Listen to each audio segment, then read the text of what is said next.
پیارے آقا علیہ السلام کی بعثت کے اہم مقاصد میں سے ایک مقصد یہ ہے کہ اللہ کے رسول اسی لیے دنیا میں رسول بن کر آئے، اسی لیے شان والے بن کر آئے، اسی لیے نبی آخر الزماں بن کر آئے، تاکہ وہ انسان جن کے اندر ان کے نفس نے ہر چیز سے زیادہ مقام حاصل کر کے انہیں راہ راست سے ہٹا دیا ہے، کیونکہ نفس کی طبیعت میں کیا ہے، ہمیشہ شر رہتا ہے، نفس ہمیشہ کیا ہے، شر کی دعوت دیتا ہے، نفس میں کثرت سے ہے شر کی دعوت پائی جاتی ہے، تو اس کو سنوارنے کے لیے پیارے آقا علیہ السلام تشریف لائے۔ آپ کے سارے تعلیمات کا دار و مدار انہی چیزوں پر ہے، جس سے انسان کی تربیت ہو، انسان کا نفس جو ہے وہ نفس امارہ سے نکل کر نفس مطمئنہ بن جائے، نفس مطمئنہ بن جائے۔ حضرت سیدنا یوسف علیہ السلام کے حوالے سے قرآن کریم نے یہ بات بیان فرمائی کہ ایک موقع پر حضرت یوسف علیہ السلام نے فرمایا تھا، قرآن کی آیت ہے ان النفس لامارۃ بالسوء، آپ نے فرمایا بے شک نفس جو ہے وہ سب سے زیادہ برائی کا حکم دینے والا ہے۔ یعنی نفس جو ہے، نفس انسانی مامور ہونے کی بجائے، حکم قبول کرنے کی بجائے اس کے مزاج میں حکم دینے کی عادت ہوتی ہے، حکم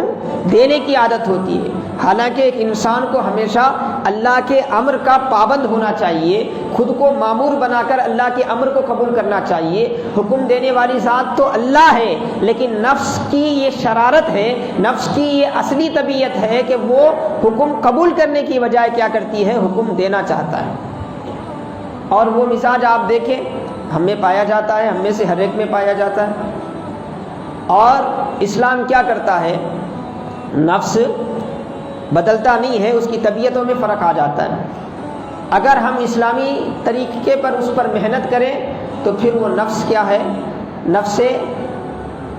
امارہ سے نفس لوامہ بن جاتا ہے۔ قرآن میں اللہ نے نفس لوامہ کی قسم کھائی۔ نفس لوامہ کا مطلب کیا ہے، نفس لوامہ کا مطلب پہلے وہی نفس تھا جو ہمیں برائی کی دعوت دیتا تھا، ہمیں شر کی دعوت دیتا تھا۔ اب حالت یہ ہے کہ کسی برائی کی طرف آپ بڑھیں یا کسی برائی کو آپ کر لیں تو اب وہ نفس ملامت کرتا ہے، اب وہ نفس ملامت کرتا ہے۔ انسان کے دل میں اب یہ بات پیدا ہوتی ہے میں یہ کام نہیں کرنا تھا، ایک شرمندگی اس کے اندر پیدا ہوتی ہے، ایک ندامت اس کے اندر پیدا ہوتی ہے، بار بار اس کا ضمیر اسے جھنجھوڑتا ہے، بار بار اس کا باطن اسے جھنجھوڑتا ہے کہ تجھے یہ کام نہیں کرنا چاہیے تھا، تجھے یہ کام نہیں کرنا چاہیے تھا۔ یہ نفس کی بدلی ہوئی کیفیت ہے، ورنہ نفس کا مزاج یہ ہے کہ وہ برائی کی دعوت دیتا ہے۔ جب اس پر محنت کی جائے، اس کو اصول نبوی علی صاحبہ الصلاۃ والسلام کے مطابق اس کی تربیت کی جائے تو پھر انسانی مزاج بدلتا رہتا ہے،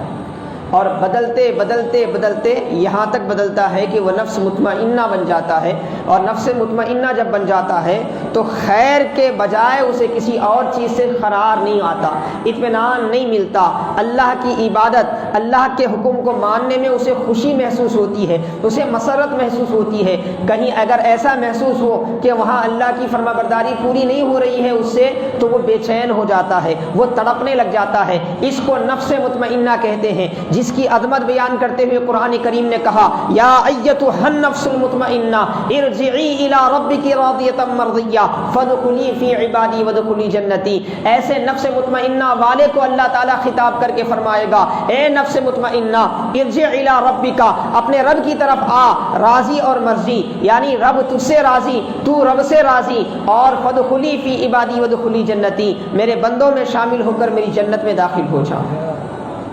یہ نفس مطمئنہ کا مقام ہے۔ تو یہ نفس مطمئنہ کے مقام تک پہنچنے کے لیے کیا کرنا پڑتا ہے، اس کے لیے نبوی اصول کو اپنے سامنے رکھنا پڑتا ہے، آقا علیہ السلام کی تربیت کے انداز کو ہمیں دیکھنا پڑتا ہے، اور اسی کے مطابق اگر ہم خود کی، اپنوں کی، اپنے گھر والوں کی تربیت کرنا شروع کر دیں تو حاضرین محترم عزیزان گرامی، کچھ ہی دنوں میں آپ کو اپنے اندر کیا ہے چینجز محسوس ہوں گے، اپنے اندر فرق محسوس ہوگا، اپنے اندر کیا ہے آپ فرق محسوس کرتے جائیں گے۔